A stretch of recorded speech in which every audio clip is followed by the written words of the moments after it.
ഇന്ന് നമുക്ക് നമ്മുടെ വാട്സപ്പിലും അതുപോലെയുള്ള മറ്റ് സോഷ്യൽ മീഡിയയിലും സ്റ്റോറിയിലൊക്കെ കാണുന്ന വാട്സപ്പ് സ്റ്റാറ്റസിലൊക്കെ കാണുന്ന ട്രെൻഡിങ് ആയിട്ടുള്ള ഫാമിലി ഗ്രൂപ്പ് ഫോട്ടോസ് അല്ലെങ്കിൽ ഫ്രണ്ട്സ് ഗ്രൂപ്പ് ഫോട്ടോസൊക്കെ എങ്ങനെ ഉണ്ടാക്കുമെന്ന് നോക്കാം. അതിനായിട്ടപ്പോൾ ഒരുപാട് ആപ്ലിക്കേഷനൊന്നും ആവശ്യമില്ല. ഇപ്പോൾ സിമ്പിളായിട്ട് തന്നെ ഒരു ആപ്ലിക്കേഷൻ കൊണ്ട് നമുക്ക് ചെയ്യാൻ പറ്റും. അപ്പോൾ പ്ലേ സ്റ്റോറിൽ പോയിട്ട് പിക്സാർട്ട് എന്ന ഈ ആപ്ലിക്കേഷൻ ആദ്യം ഇൻസ്റ്റാൾ ചെയ്താൽ മതി. അപ്പോൾ അത് ഇൻസ്റ്റാൾ ചെയ്ത് ഓപ്പൺ ചെയ്യാം. ഓപ്പൺ ചെയ്തിട്ടാകുമ്പോൾ നമുക്ക് ഇങ്ങനെ ഒരു പേജാണ് ഓപ്പൺ ചെയ്ത് വരുന്നത്. ഏറ്റവും താഴെ പ്ലസ് എന്ന ഐക്കൺ കാണാം. ക്ലിക്ക് ചെയ്താൽ ആദ്യം തന്നെ ഒരു ബാക്ക്ഗ്രൗണ്ട് സെറ്റ് ആണ്. ബാക്ക്ഗ്രൗണ്ട് ഇപ്പോൾ നമുക്കൊരു സിമ്പിളായിട്ട് എന്തെങ്കിലും ഒരു ബാക്ക്ഗ്രൗണ്ട് എടുത്താൽ മതി. ഏറ്റവും മുകളിൽ കാണുന്ന ഇതൊരു വൈറ്റ് ആണെങ്കിൽ വൈറ്റ് മതി, ഏറ്റവും നല്ലതാണ്. ഇത് പെട്ടെന്ന് നമുക്ക് ഫോട്ടോസൊക്കെ എടുത്ത് കാണിക്കും. അപ്പോൾ അങ്ങനെയാണെങ്കിൽ പിന്നെ നെക്സ്റ്റ് വരുന്ന നമുക്ക് ഏറ്റവും താഴെ പോയിട്ട് ആഡ് ഫോട്ടോസ് എന്നൊരു ഓപ്ഷൻ ഉണ്ട്. അതിൽ പോയാൽ നമുക്കിവിടെ ഞാൻ ഒരുപാട് AI ഫോട്ടോസാണ് എടുത്ത് വെച്ചത്, ഒറിജിനൽ ഫോട്ടോസൊന്നുമല്ല. അപ്പോൾ ഇതിൽ നിന്ന് നമുക്ക് കുറച്ച് ഫോട്ടോസ് സെലക്ട് ചെയ്ത് നോക്കാം. അപ്പോൾ അതിന് ശേഷം നമുക്ക് ഇങ്ങനെ ഉണ്ടാക്കാൻ നോക്കാം. ആദ്യം തന്നെ 1, 2, 3 ഒക്കെ നമുക്ക് ആഡ് ചെയ്യാം ഫോട്ടോസ്. ശേഷമാണ് ബാക്ക്ഗ്രൗണ്ട് റിമൂവ് കൊടുക്കാനുള്ളത്. ഓക്കെ, ഞാനിപ്പോൾ ആഡ് ചെയ്തു. എന്നിട്ട് നമുക്ക് ഇതിൻ്റെ ഏറ്റവും താഴെ പിന്നെ കത്രികയുടെ ചിഹ്നം കാണുന്ന കട്ടൗട്ടിൽ പോയിട്ട് അപ്പോൾ ഇത് റിമൂവ് രണ്ടാമത്തെ ഓപ്ഷനായ ഔട്ട്ലൈനിൽ പോവാം. അപ്പോൾ ഇത് നമുക്കത് ബാക്ക്ഗ്രൗണ്ട് റിമൂവ് ചെയ്യാൻ പറ്റും. എന്നിട്ട് നമുക്ക് സിമ്പിൾ തന്നെ ഇങ്ങനെ കൈ കൊണ്ട് വരച്ചു കൊടുത്താൽ മതി. കുറച്ച് നന്നായി വരച്ചാൽ നന്നായിട്ട് വരും. അല്ലെങ്കിൽ ഒന്നുകൂടി ചെയ്യേണ്ടി വരും. ഓട്ടോമാറ്റിക് റിമൂവ് ആയി കിട്ടും. രണ്ടാമത്തെ ഔട്ട്ലൈനാണ് സെലക്ട് ചെയ്യേണ്ടത്. അല്ലെങ്കിൽ എനിക്ക് വേണമെങ്കിൽ ആദ്യം തന്നെ ഫോട്ടോസ് റിമൂവ് ചെയ്ത് വെക്കാം ഈ ആപ്ലിക്കേഷൻ ഉപയോഗിച്ച് തന്നെ. പിന്നീട് നമുക്ക് ബാക്ക്ഗ്രൗണ്ടിൽ എല്ലാം കൂടി ചേർത്ത് കൊടുത്താലും മതി. ഓക്കെ, അപ്പോൾ ഇങ്ങനെ ചെയ്യുമ്പോൾ നമുക്ക് ബാക്ക്ഗ്രൗണ്ട് റിമൂവ് ആയിട്ട് കിട്ടും ഫോട്ടോസിൻ്റെ. കുറച്ച് ടൈം വെയിറ്റ് ചെയ്യേണ്ടി വരും. ഓക്കെ, ഇത് ജസ്റ്റ് ഒന്ന് നമുക്ക് റെഡി ആവാനുണ്ട്. അപ്പോൾ ഇതിൻ്റെ സൈഡ് ഭാഗങ്ങളൊക്കെ ഒന്ന് കൈ കൊണ്ട് ഇങ്ങനെ വരച്ച് കൊടുത്താൽ മതി. ഓക്കെ, വിരലുകൊണ്ട് ഇങ്ങനെ വരച്ചാൽ മതി. അതിപ്പോൾ റെഡി ആയി കിട്ടും. നന്നായിട്ട് വരച്ച് കൊടുത്താൽ തന്നെ അത് ഇതൊക്കെ വരച്ചാൽ മതി. അപ്പോൾ ഓട്ടോമാറ്റിക് അത് തന്നെ റെഡി ആക്കി തരും. അല്ലെങ്കിൽ നമുക്കിങ്ങനെ വരച്ച് കൊടുക്കേണ്ട ആവശ്യമില്ല. ഓക്കെ, അതിനുശേഷം അതൊന്ന് ക്ലിയർ ആണോ നമുക്ക് ഈ മുകളിൽ കാണുന്ന ഐ ബട്ടൺ ഉണ്ടല്ലോ, അതൊന്ന് ക്ലിക്ക് ചെയ്താൽ മതി. ഓക്കെ, അത് റെഡി ആയിട്ടുണ്ട്. അപ്പോൾ ഇത് ടിക്ക് ചെയ്ത് കൊടുക്കാം. അപ്പോൾ ഒന്ന് റെഡിയായി. ബാക്കിയുള്ളതും കൂടി ഞാനിപ്പോൾ ഒന്ന് എല്ലാം കൂടി റെഡിയാക്കി എടുക്കാം. ഓക്കെ, അപ്പം ഇത് റിമൂവ് ചെയ്തിട്ടുണ്ട്. വീണ്ടും നമുക്ക് ഫോട്ടോ ചേർക്കണമെങ്കിൽ താഴെ പോയിട്ട് വീണ്ടും ആഡ് ഫോട്ടോസിൽ ക്ലിക്ക് ചെയ്താൽ മതി. അപ്പോൾ വീണ്ടും നമുക്ക് ഗാലറിയിലെത്തും. അവിടെ നിന്ന് നമ്മൾ വീണ്ടും കുറച്ച് ഫോട്ടോസ് ചേർക്കുന്നുണ്ട്. ഓക്കെ, ഒന്ന് ഇങ്ങനെയുള്ള കുറച്ച് ഫാമിലി ഫ്രണ്ട്സ് അങ്ങനെ ഏത് ഫോട്ടോസ് വേണമെങ്കിൽ നമുക്ക് ഉണ്ടാക്കാം ഇതിൽ. ഓക്കെ, വീണ്ടും ആഡ് ചെയ്യാം. ഇതിൻ്റെ കൂടി നമുക്ക് റിമൂവ് ചെയ്തെടുക്കണം.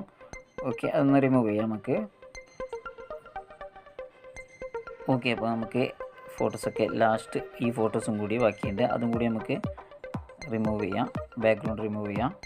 അതിനായിട്ട് വീണ്ടും കത്രിക ചിഹ്നത്തിൽ പോയിട്ട് രണ്ടാമത്തെ ഔട്ട്ലൈനിൽ ക്ലിക്ക് ചെയ്ത് ഇതുപോലെ തന്നെ വരച്ചു കൊടുക്കാം.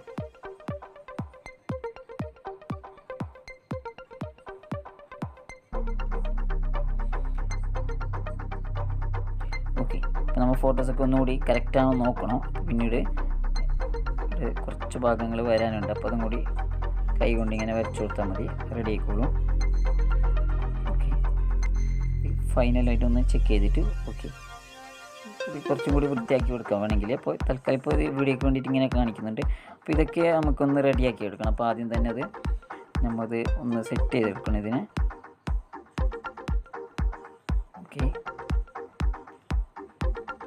നമുക്ക് ഇങ്ങനെ വേണമെങ്കിലും ചെയ്യാം. ആരെ ഫോട്ടോ ഫ്രണ്ടിലേക്കും ബാക്കിലേക്കൊക്കെ വേണമെങ്കിൽ ചെയ്യുക.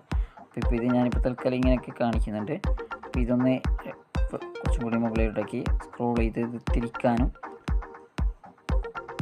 ചരിക്കാനൊക്കെ പറ്റും. ഓക്കെ, ശേഷം നമുക്ക് ഈ ഫോട്ടോസും കൂടി കുറച്ച് വലുതാക്കി കൊടുക്കാം. പിന്നീട് നമുക്ക് ഇത് വേണമെങ്കിൽ ഇവിടെ വെച്ച് കൊടുക്കാം. ഓക്കെ, ഈ ഫോട്ടോസിൻ്റെ വേണമെങ്കിൽ നമുക്ക് നമ്മുടെ ഈ റൊട്ടേറ്റിൽ പോയിട്ട് ഫോട്ടോസിനെ ചേഞ്ച് ചെയ്തൊക്കെ കൊടുക്കാം, അല്ലെങ്കിൽ അങ്ങോട്ടും ഇങ്ങോട്ടും മാറ്റി കൊടുക്കാം. ഓക്കെ, അത് നമുക്ക് കുറച്ചും കൂടി ലാസ്റ്റ് കൊണ്ടുപോയി വെക്കാം. ഓക്കെ, ഇതായിരിക്കും ഒരു പ്രാവശ്യം ചെയ്താൽ തന്നെ പഠിച്ചെടുക്കാൻ പറ്റും. വലിയ കാര്യമായിട്ടൊന്നും ചെയ്യാനില്ല. അപ്പോൾ നമുക്ക് ഈ ഫോട്ടോസിനെ കുറച്ചും കൂടി തള്ളി കൊടുക്കാം. പിന്നീട് മറ്റേതിനെ കൊടുന്ന് വീണ്ടും ഇങ്ങോട്ട് ഓക്കെ, ഇങ്ങനെ ചെയ്യുന്നു. ഓക്കെ, ഇപ്പോൾ കുറച്ചും കൂടി റെഡിയായി. പിന്നെ മുകളിലുള്ള ഫോട്ടോസിനെ കുറച്ചും കൂടി താത്തി കൊടുക്കാം. ഓക്കെ, പിന്നീട് ഇത് വേണമെങ്കിൽ നമുക്കിത് വലിച്ച് വലുതാക്കി കൊടുക്കാനും പറ്റും. ബോർഡർ ചെയ്യാം. ബോർഡർ ഒരു ഫോട്ടോസിന് വേണ്ടി ബോർഡർ ചെയ്ത് കൊടുക്കാൻ പറ്റും. ഈ ഫോട്ടോസ് കുറച്ചും കൂടി താഴെയുണ്ട്. ഓക്കെ, അത് കറക്റ്റ് നോക്കി ചെയ്താൽ നല്ല രസമുണ്ടാവും.